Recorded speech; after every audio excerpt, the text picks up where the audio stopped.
You guys can sit there and see. I've lost the use of my left hand. You're talking about you're sick in bed with pneumonia. What difference does that make? I don't have any legs. I'm totally disabled. I don't have anything else to do. See this? No legs. Do you get that? What the fuck, man? There's been churches, you know, your God, he must really hate amputees. I mean, he must not like us at all because I don't know how many churches I've heard pray and pray and pray for these amputees to get there. Well, whatever. Anyway, you're just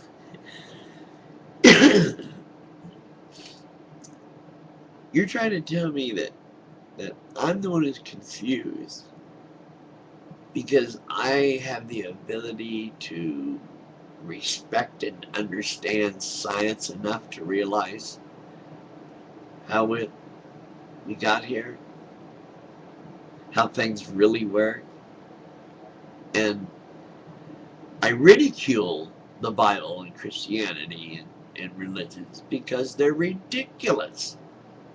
Do you understand the correlation there? Ridiculous, ridicule. If it's ridiculous, you ridicule it. And it's ridiculous. Do you really think somebody lived inside of a fish for 3 days? Because some God told him to? An omnipotent, omniscient, all-powerful God? Your favorite superhero, let's say? Superman. That's what it is. It's just you got a superhero mentality. You have to have magic. You're too stupid to understand science, most of you Christians, so you gotta have magic. You call it miracles and God and faith all you want. You can call it anything you want, but it's fucking magic. You got it? If something comes along, any kind of entity comes along and can actually create this universe, we create all of this in 7 days. What else is it but magic, you goofy fuck? You're telling me I'm not making any sense, that I'm going from one topic to the next. That's because the Bible doesn't make sense, and it rambles on from one topic to the next. Tells you in 1 minute if your daughter is a virgin when she gets married, you're supposed to stone her to death. Another time it'll tell you if your brother or a friend or someone that you know doesn't believe in God, that you're to take them to the edge of town and string them up and stone them to death so that everybody else knows evil does not abide in your village any longer.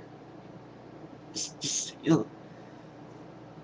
these are the kinds of things that are in your book that you want me to think are real.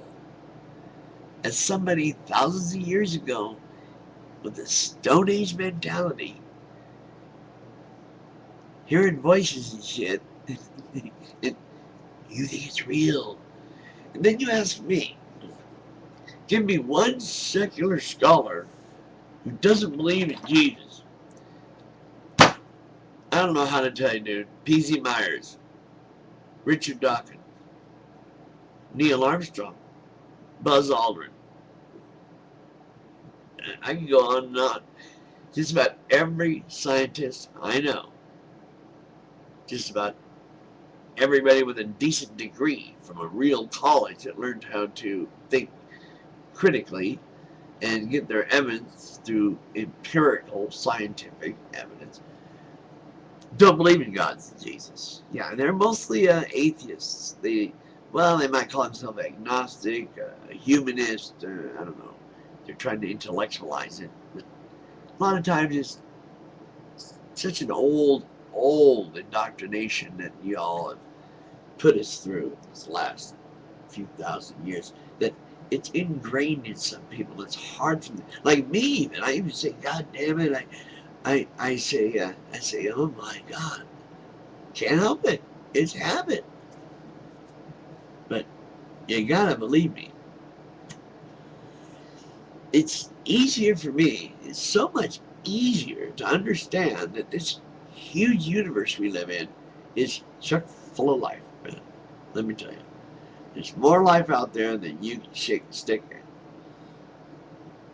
at. To assume that, all you have to do is look around. Look around the earth itself. See the diversity? See all the different forms of life that are just here on this planet? We have bacteria that lived 20 million years ago. And we found it in frozen water from 20 million years ago. Once they thawed it, it spontaneously regenerated, came back to life. What do you think of that? That's a true story. Scientists did that. No, they didn't pray for it to come back. Nobody did. It wasn't anything like that. And there's also other life, bacteria, that can live in water where the pressure is so intense, it's 2,000 times what it is here. If you know what that means. You probably don't. But there's actually animals living at that pressure. And the water is hundreds of degrees. And it's toxic. It's full of acids and all kinds of toxicity like that would be, merged as black smokers. Some of them are volcanic, most of it. Yet there's life, just abundant, crawling crabs, tube worms. It's amazing. And yet you need a magician to explain things to you. Well, good for you. Next, you're going to tell us that atheists like myself don't have morals because only God can give you morals. All you're doing is telling everybody that you don't know right from wrong. Yeah, that you're so stupid you don't know right from wrong. You don't know that it's wrong to kill people, to steal from somebody. People like you scare us. That's what it is. That's why we talk out about you. That's why we speak out. We want everybody to know that you're scary fucking people. You're dangerous. You Christians. You don't know right from wrong. And you never follow your book. You don't do what you're told. Nah, you don't even like your Jesus. You never even obey him. You're just a bunch of delusional fools. And for you people that join like Scientology and those other kinds of things, serves you right. Serves you right. Stop looking for a stupid ass magician. Will you? Humanity. We did all this. And we can either change it or not. It's us that did it, and it's up to us. Okay? See you later. I hope that made sense, because if it didn't, you're dumber than I thought you were. I am Gerald. Just an earthling here in Portland. Good night, guys.